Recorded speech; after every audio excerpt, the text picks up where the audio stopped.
Hello, everybody, and welcome to episode 219 of Optimal Living Advice, the podcast where we take any questions you might have about the many struggles of life and get them answered for you here on the show.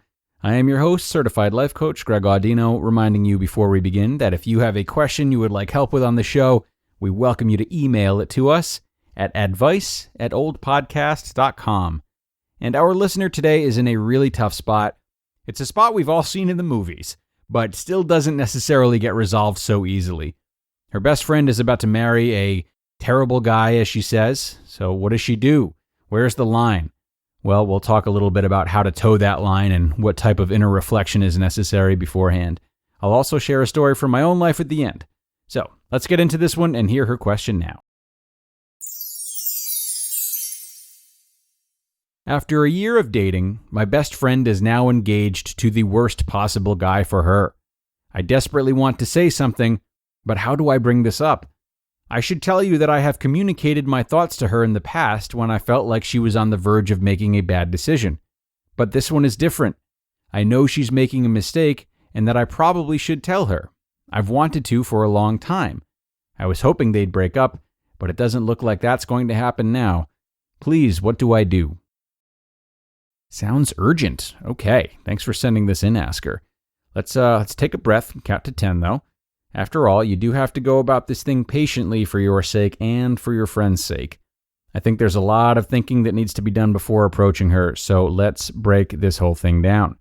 Now, I don't know anything about your friend. Maybe she does have a history of terrible decision-making or poor judgment in guys due to any number of reasons, and that this is just the cherry on top and the worst possible outcome, like you said. But that's a big maybe.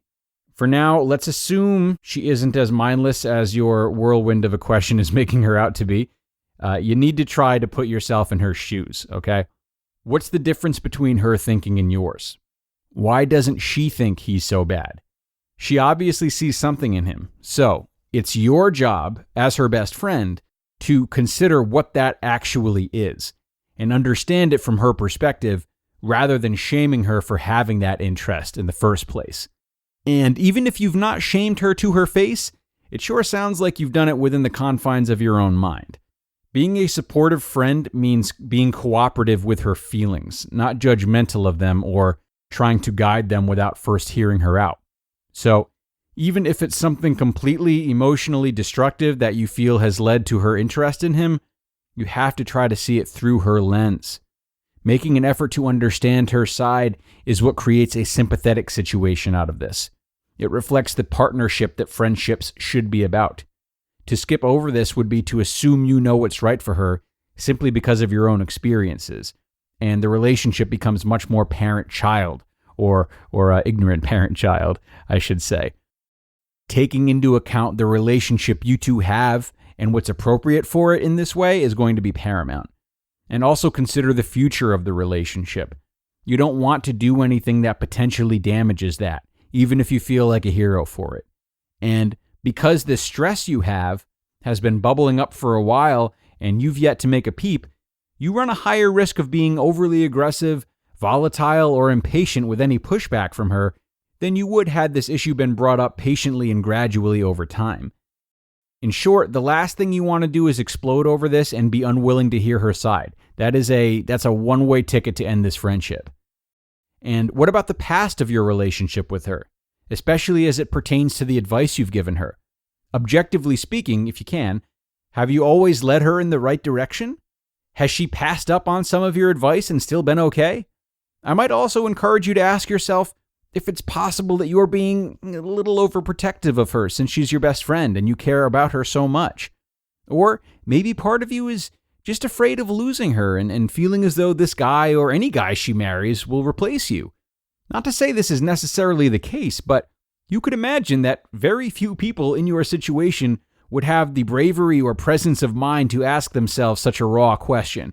Much fewer than the amount of people who would actually find the answer to be yes. Look, I know this feels like it's the end of the world, but you just can't treat it that way at this juncture. The only exception would be if something truly serious like domestic violence is going on. But barring something like that, this is not extreme enough to take measures extreme enough to potentially damage the relationship, if that makes sense. You should bring these concerns up, yes, but your friend needs to feel as though they're being brought up by a friend. You need to present this mindfully and vulnerably. Approach it from a place of tenderness and concern. Let words like this lead your tone and your rhetoric.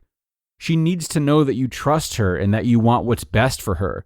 She needs to know that you're curious about the relationship rather than having your mind made up already. She does not need to be scolded, lectured, or threatened. Find out her side, try to understand it, and then calmly present your side. And do so specifically so she can see examples of how you've been led to your conclusions. And I will, like I said, I will leave you with a personal story. It's maybe not one you want to hear, but it does feel worth mentioning nonetheless. So my brother and several of his friends found themselves in this particular situation maybe 10 years ago. He had a strong group of friends, and one of them fell head over heels for this woman that the rest of them thought was an absolute she-devil. I met her many times myself, and I kind of recall feeling the same way about the she-devil thing, but I'm also 6 years younger than him, and I was probably more preoccupied with following my brother's lead than I was with formulating my own decisions, as is customary for younger brothers. Anyway, this would keep my brother and his friends up at nights. His family, too, his friend's family. Eventually, the friends and the family together decided to stage an intervention. I wasn't there for it, so I can't speak to how patiently or calmly it was held. My brother and his friends are not the types to be irrational, really, but that can go out the window for anyone when emotions are high enough. Now, the sad ending is that their friend ended up writing off all of his longtime friends, and they've not heard from him since. He went on to marry this girl, and they are still together. So, sometimes friendships do end over this type of thing. Again, I'm not sure how well they handled this conflict or if they did it in a manner in which I've advised you to do, but doing so gives you the best odds. And the general consensus between my brother and his friends is that they are happy they said something because it was eating away at them the same way it's eating away at you.